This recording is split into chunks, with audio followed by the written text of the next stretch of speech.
another guy who's performed all over the city. He's really funny. He's native New Yorker. Give it up for Oren. Glass!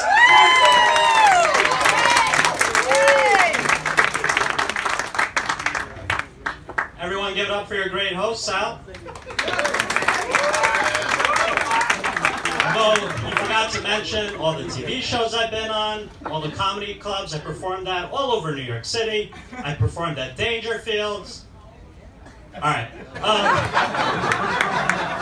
So I know this is going to shock a lot of people, especially because I'm an Orthodox Jew, but I'm actually an accountant. What are the odds? I'm joking. It's a rhetorical question. It's 1 in 3. My boss actually earlier today said, don't give up your day job. I said, but comedy's a much more stable career than accounting. So I gave him my 2 weeks notice. So I recently got a tax notice from the IRS, and it says there was an issue with your prior year return. Please call us. So I don't know if you guys know, but it's impossible to get through to the IRS anymore because of all their budget cuts. So after 2 hours of waiting, this woman answers the phone. She's like, "Hi, this is Linda, agent ID 075. Is there anything I can help you with?" I'm like, "No, I'm just calling because my iPod broke and I wanted to listen to the music you guys play in the background while I was waiting." She's like, "I'm sorry, we're experiencing a heavy cold volume today. What's your issue?" I'm like, "I got a notice for my prior year return set to call you guys."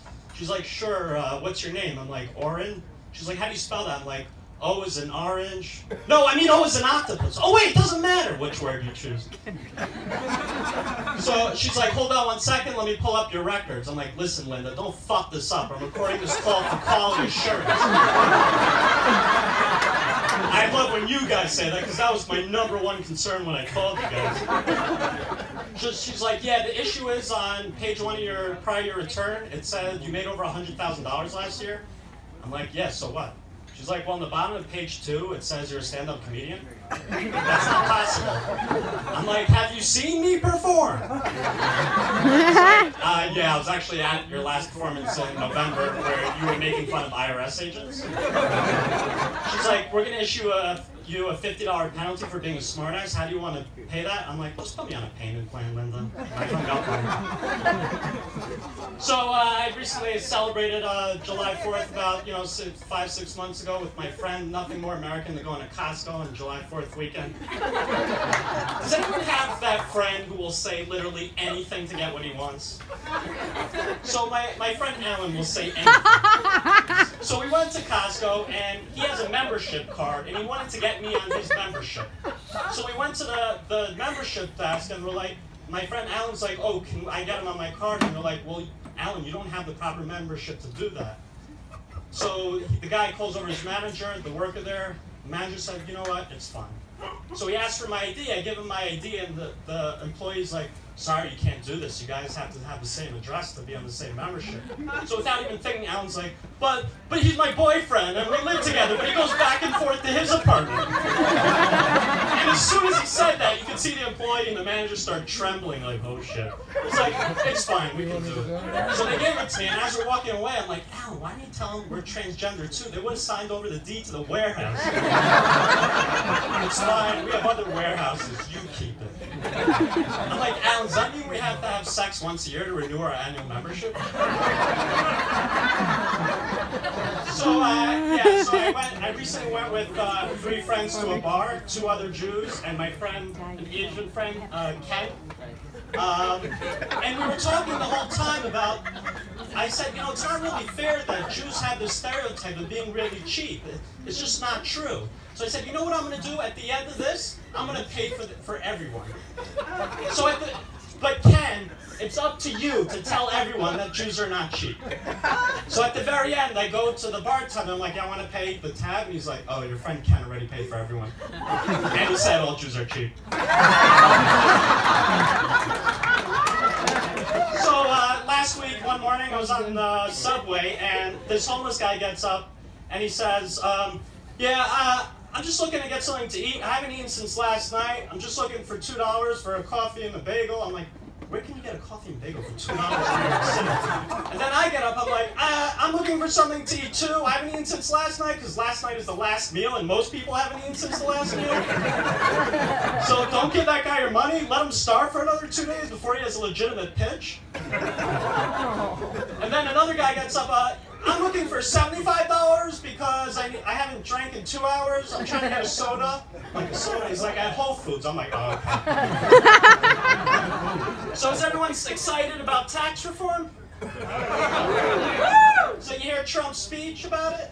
Yeah. It's like, we're trying to help the poor. I have a huge amount of money, so can we repeal the estate tax too? And I'm going to eliminate the alimony deduction. So if you're married and miserable, I want you to stay miserable. Ask Melania. But if you're miserable and married, we want you to have kids anyway, so we're increasing the child tax credit.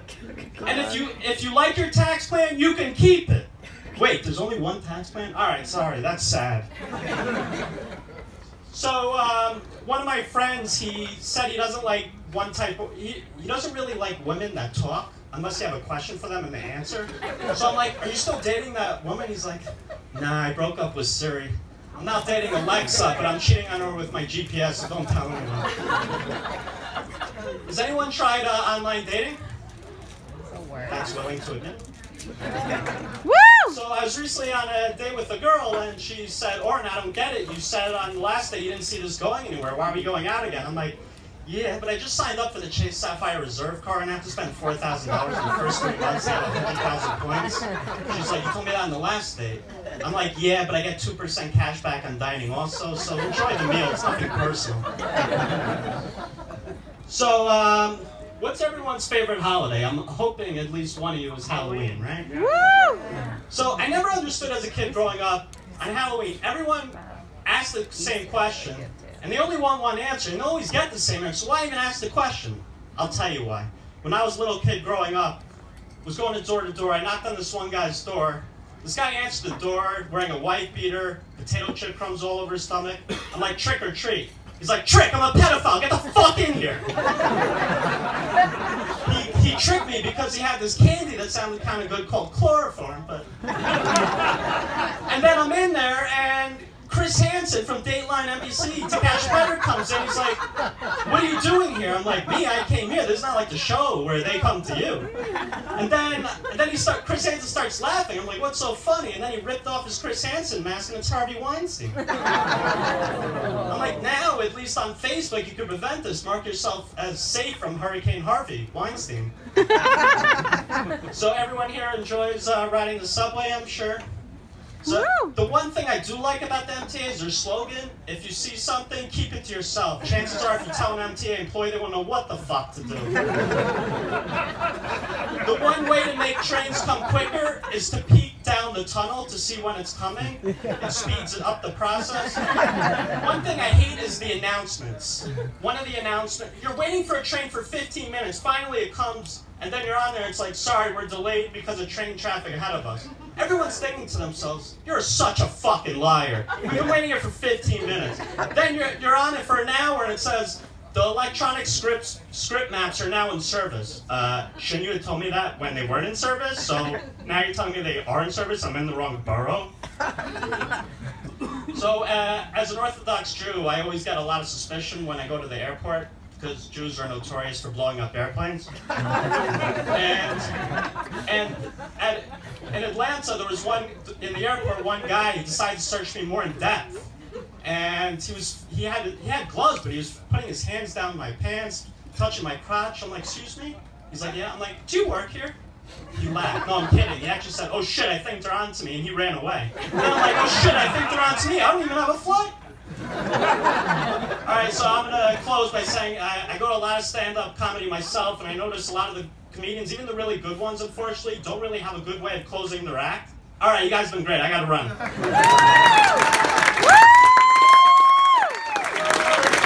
Oren Glass, everybody!